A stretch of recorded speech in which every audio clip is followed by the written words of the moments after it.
President Rodrigo Duterte today urged local government units to shorten the processing time of documents needed by the public. In a speech during a visit to Batanes, the president stressed this is necessary to help eliminate corruption. He said corruption has to stop. In the same speech, the president reiterated his commitment to make the country drug-free. It will be recalled that Batanes recently reeled from a series of typhoons. He assured that politics should not get in the way of helping typhoon-battered areas like Batanes. More of this report from George Bandola. President Rodrigo Duterte insists there is nothing wrong with his threat against those who perpetrate crimes in the country. This despite several international organizations have repeatedly aired concern over his several pronouncements threatening to kill all the criminals, especially those who are peddling illegal drugs that destroys the lives of young ones. The president says nothing wrong with his statements that triggered an uproar from the so-called human rights advocates. In his speech here in Basco, Batanes, the president once again promised to allocate at least 1 hour of airtime of the People's Television or PTV4 solely for the purpose of receiving complaints and reactions from the public. The same airtime will be alternately used to air grievances against the government and air programs of actions by the concerned agencies. He also called on the local government units to hasten requirements and service processes to encourage more investors and private infrastructure within their communities. In his visit here in Batanes, the president handed over some 30,000 pesos worth of checks as financial assistance for each of the families who have suffered so much by the devastation of Typhoon Ferdy. He also promised to immediately extend help to the province who is still reeling from the effects of the typhoon. Batanes province is still under the state of calamity since September 16. Provincial government assessed total damage at 835.3 million pesos, most of which have been damaged to government facilities and buildings in all of the 6 towns of Batanes. Severely affected by the typhoon are the towns of Mahatao, Basco, Itbayat, Ivana, Sabtang, and Uyugan. The provincial government has asked the president to hasten the repair of their classrooms above all. From Batanes Province, for the PTV News, George Bandola. Secretary Judy Tigiwalo, and the other members of the Cabinet, Secretary Villar, and Secretary Jokno. Alam mo, sa lahat, mawala, mamatay na kami lahat. Sa kabinete, wag ho yung budget. Yun ho talaga may sabi kung may pera o wala.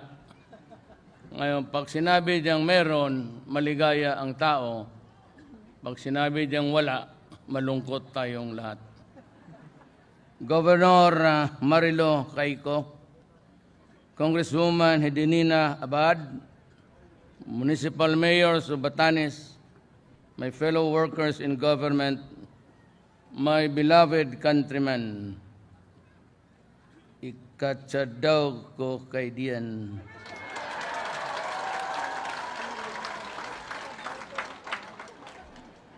Wala man ako nakitang maganda. Sana masabi ko kaagad. Maghahanap ako.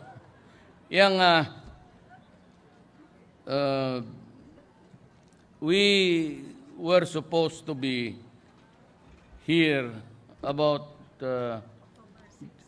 October 6 during the first typhoon, right after. Unfortunately, the weather was not cooperating and there was another one coming your way, so we had to postpone the trip quite a long time. And now that we are here, may hinahabol na naman kami hinahabol kami ng isang bagyo na naman sa likod. You could feel by the wind that's well, it's the weather of this place, but God must have been a purpose in placing you here. You know, the wind currents dito sa ating bayan goes upward from the east to the west and makes a turn somewhere in the Pacific, not really near our coastal waters, but usually it goes up to Japan. But sometimes the tail end of that typhoon, unless there is a direct hit, always passes by Batanes, and that is historical. So yung pinaka-storm battered na mga tao sa Pilipinas ay kayo po. So kung ano mang hurricane o ano mang bagyo dadating sa Pilipinas, kayo ang pinaka-praktisado. Halos buwan-buwan. And God, I said, must have, because you are a resilient race, you have taken it as a matter of fact in life. This is where God placed you, and you have just to make the most of it. But since time immemorial, maliit pa kami, we always hear about Batanes and the almost unending storm that passes by your place. And that is why saludo kaming lahat sa inyo. Were it not for a lesser mortal, wala ng tao dito sa Batanes. Could have migrated to Mindanao, but if you go to Mindanao, there is no storm, but there is fighting, rebellion also. So mamili kayo. But you're always welcome to relocate in Mindanao. There is still space there, but I cannot guarantee that your life will be serene and subdued. So dito, hindi ko na lang natari, sabi, mabutit na lang po't nandito si Secretary Jokno actually. Because in my sorties to the provinces, alam mo, do not be offended. Tayong lahat naman. Pagbaba ko sa aeroplano, pera yan. Lahat. Lahat na probinsya. Pagbukas ng bunga niyan, mayor, yung tulay ko. Mayor, yung eskwelahan ko. Kaya kung maaari lang, mayroong tiga sunod, kaya hindi ko masabi kaagad kung makatulong ako o hindi. So I am not in a position to decide immediately. That's why if si Secretary Jokno wala, naninervyos na ako. Wala akong maisagot eh. But pera talaga ang kailangan natin dito sa Pilipinas. And the only way that we can really improve is through the economy. Na palaguin natin at butihin natin pagdala ang bayan. One of the things that has put us down all throughout the years, the one main reason why government is dysfunctional is because there is graft and corruption. Lahat yan. Lahat na administration, ayawan ko kung sa akin, kung dito sa akin, magkagulo tayo. Because, you do not know me. I come from a city that faces Australia. On a clear day, makikita ko yung mga Australiano doon sa beach. Naka-bikini, naka-shorts. Malayo tayo, from tip to tip tayo dito ngayon. So, ang aking ibig sabihin is, we have been on the onslaught of corruption ever since. Kaya nung unang mga pangako ako, tumakbo ako, hintuin ko ang graft and corruption sa gobyerno. I have the money. Sabi ni Ben, dito sa food DSWD, dito sa infrastructure facilities, si Mark said, he has the money. Itong agricultural and environmental damage nyo, ang DA may pera yan. Itong communication facilities, we also have the money. We will immediately start to rebuild the infrastructure. Ngayon, mabuti magprangkahan na lang tayo sa problema natin. This has long been, tinatago kasi natin eh. Mahirap kasi dito, ganito.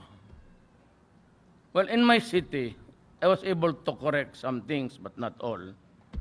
Pero doon sa syudad ko, I only give you mga clearances, lahat, electrical clearances, whatever. Basta permit or clearance, 3 days. 3 days. Ngayon, ako na ang presidente. Isang departamento, usually it takes them about 2-3 years to process paper. Hindi itong NEDA ngayon. Not the new NEDA entrepreneur, because that guy is good. UP professor yan, is very bright. I am only giving each department, everyone, lahat, Department of Justice, Department of Defense, 1 month. 1 month lang. Walang pila. Pagdating doon, just give him a shopping list. You produce these things, these particular documents. Pagsabit niya, do not add or take away anything from that list, but rather give him a stub. Kailan siya babalik at kunin niya yung papeles, whether approved or disapproved. Na ngayon, kung agrabyado ka, then you may take it up with my office. Ang gawin ko ngayon, buksan ko ang RPN TV. Ay, di ba? PTB4 is that the one? Okay, ang PTB4. And after the news in the morning, I will allot 1 hour for the public to text diretso na sa TV. Complaint against the President Duterte, subject matter, ganon. My papers nabara kasi hinihingian ako ni, ilagay mo pangalan. In fairness to everybody, in keeping with the role of the right to be heard, pagkabukas pwede siyang sumagot. Doon ay text niya. Hindi po totoo yan, ready na po ang release ng pera o ready na po yung permit. Kaya naunahan lang ako sa pag-report, kaya lalabas ka agad. Gano'n. Huwag na tayong magbulahan. Pag inupuan mo yung papel, diyan nakakaletse-letse ang... Now, ako, I said, I'm coming in from the cold. Hindi niyo ako kilala, Mindanao ako. Sa awa ng Diyos, nanalo ako. Now, wag na lang yung mga majority votes. Puro naman tayo Pilipino. Isipin ko na lang na nag-landslide ako dito. Malapit ako ma-slide doon sa aeroplano kanina pagbaba. Let's not talk about, who reported what and who supported them. Tapos na yan. So ganito yan. Kung ano yung pera natin, pagkati-hatian talaga natin yan. It will be divided equally. Na walang, ito dito, kontrapartido, wala yan. And as a matter of fact, nandyan mo yan si Mark, pati si Ben, pati si Judy. Hindi kami nag-uusap ng politika at ako'y nagagalit basta yan. I do not allow in the cabinet talking about politics. I do not even want to hear that this should be a priority because it's the project of Congressman. Wala sir, alam mo bakit? Nanalo ako, wala akong partido halos. Yung PDP was a moribund party. It was not alive. It was just breathing because there were 2 members, Senator Pimentel and the father. Of course, the loose organization was there. But it only came into being again alive when I ran. Wala akong pera. Wala akong nagsuporta sa akin, mas mabuti. Nagpapasalamat na ako ngayon, wala akong utang na loob. Sa totoo lang. So kung wala akong utang na loob sa isa ninyo, edi lahat ako may utang na loob sa lahat. Because I cannot really pinpoint except for a few persons who helped me financially. But sinasabi ko, I never accepted donations. I just cannot name the names. But mag-isip na lang kayo yung mga contributors na malalaki at yun na sila. At ipapagmalaki ko, I never. Kaya swerte ang diskarte ko na, kung matalo, di matalo. Wala mo tayong magawa niyan. Ngayon, sinasabi nila, itong trabaho ko, maswerte kayo dito because we do not have to talk bloody things. But the Philippines is reeling under the contamination of drugs and it has reached the 4 million mark. Now, ang masakit sa akin ganito, kasi ako po'y pinagbabatikos at gusto ako ipakulong ng mga ulol, na sinabi ko na, if you destroy my country, I will kill you. If you destroy the youth of the land, I will kill you. Bayan ko to. Mahal ko ang bayan, pati Batanes, kalayo nito.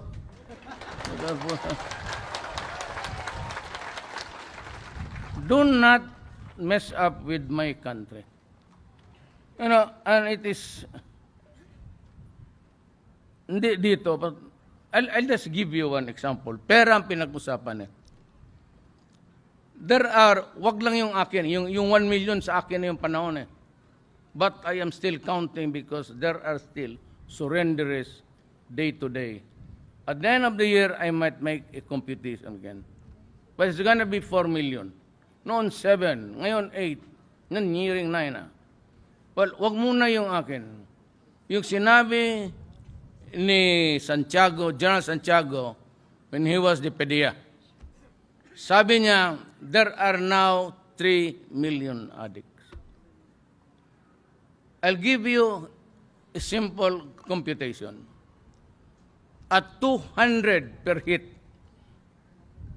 for 1 day, that is 6,000 a month per person. Times the 12, that is 18 billion a month. Times 12, that is 216 billion a month.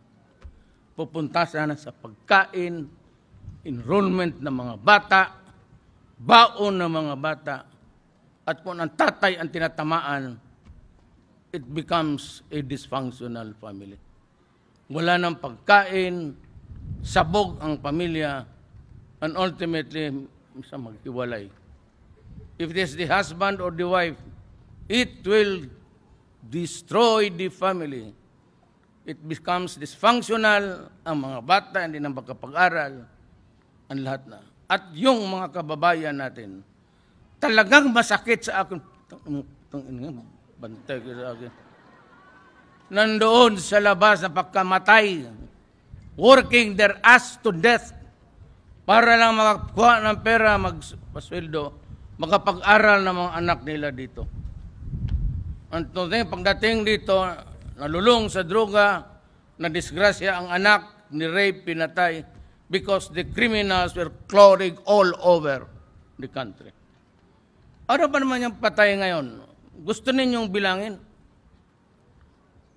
Hindi nakakalahati yung krimen na namatay ngayon sa nung namatay nung nakaraang panahon. Noon, ang namamatay, rape, bata, tatay sinasaksak, nanay inaatsa. Those were the crimes of the days.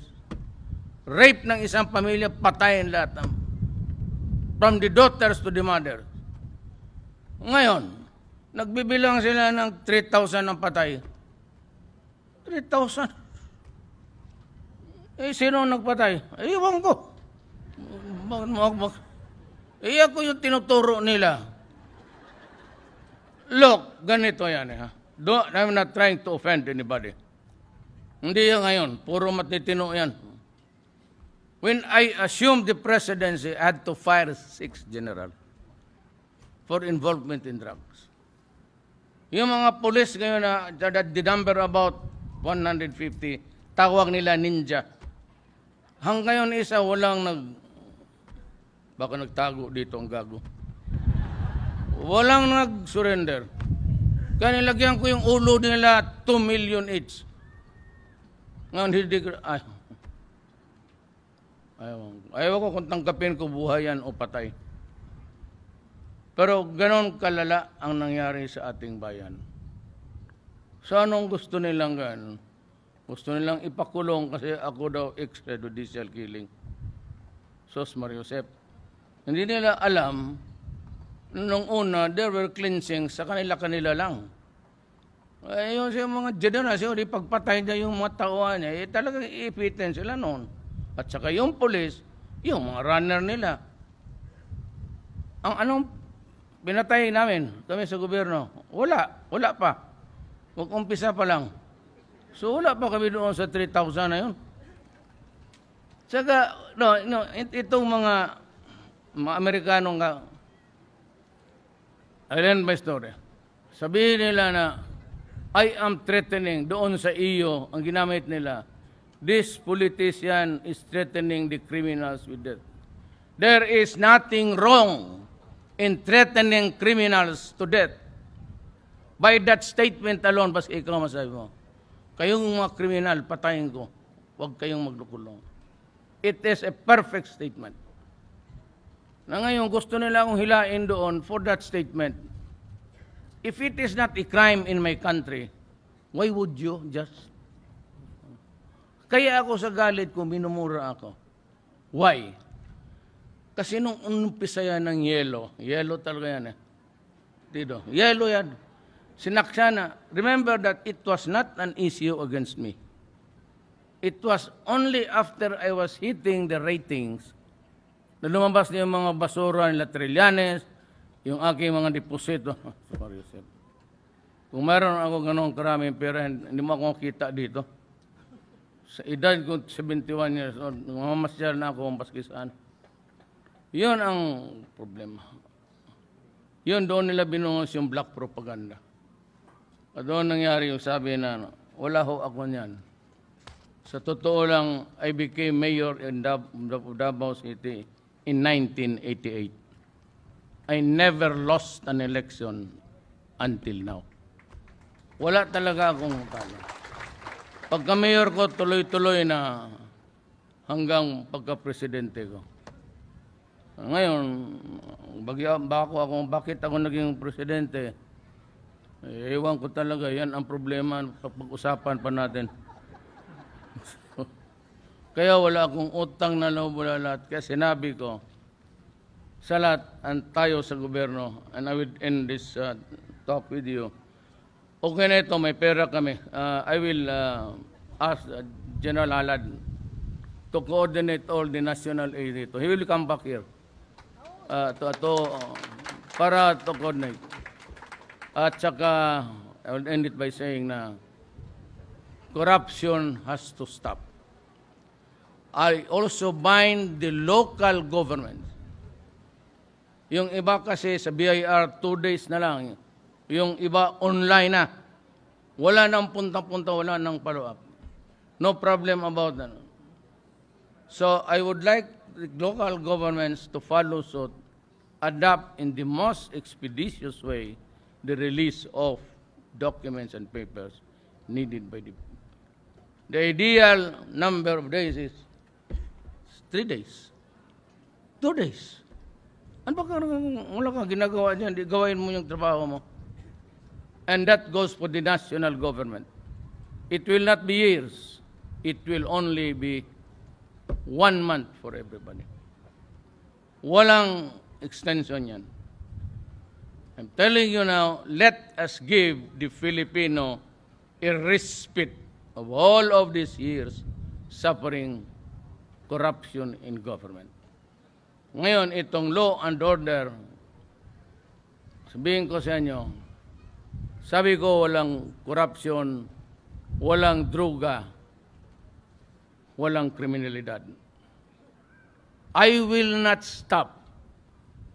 Masiguro ninyo, itaga ninyo kung saan itaga yan. I will not stop until the last pusher, until the last drug lord is taken away. Now, let me end it by saying, in this quest, kasi hindi naman talaga ako, bakit ako nanalo without the money and effective machinery. And I would say, Panginoong Diyos yan. God gave it to me. Alam ninyo yan. Pati kayo nagtaka bakit ako nanalo from you now. And with the largest margin ever of 6 million ang lamang. Why? It was in the messaging. Why? Because I tend to believe now that it was God who gave it to me. And sabi nila, ay yan, mawala yan, i-impeach. Ako, taya ko, honor, buhay, pati ang pagka-presidente ko. Huwag ninyo akong takutin yung mga taga Manila na mag-rally kayo next year. Palisin ninyo ako. Kasi pag napaalis ako, that is part of my destiny. Na ang destiny ko, presidente, isang taon lang ako. Ganon yan. So doon natin masabi na, doon tayo sa mga newspaper na warningan ako, magkudita,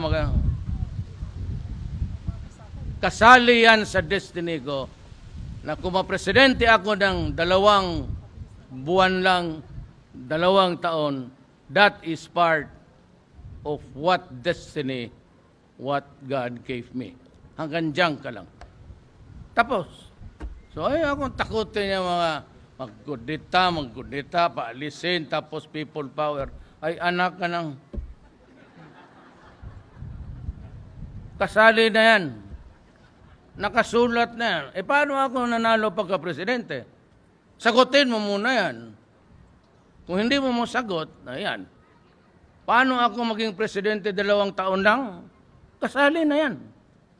Yan sa destiny ko, yan lang ang binigay ng Diyos sa akin. Paabutin ako 6 years, patay kayong lahat. Maraming salamat po.